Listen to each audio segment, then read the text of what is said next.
好，之後去到第28條題目啦，就係判斷一啲 statement 係唔係正確㗎啦。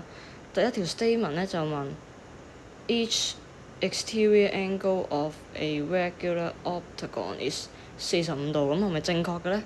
咁咧我哋要回憶翻啦 ，angle sum of all exterior angle of 一個 polygon 咧就係360度嘅。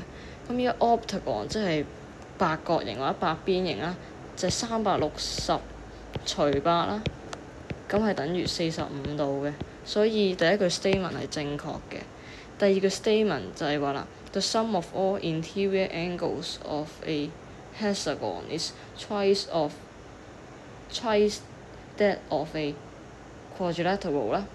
咁咧你應該有印象嘅 sum of all exterior angle 嗰條公式咧就係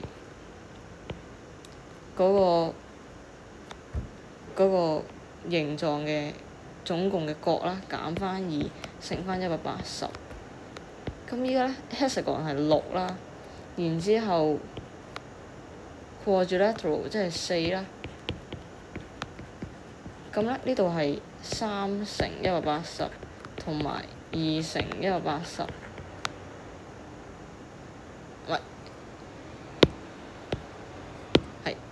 4乘180同2乘180嘅，所以咧係2倍嚟嘅，呢度係2倍嚟嘅，所以 statement 2咧都係啱嘅。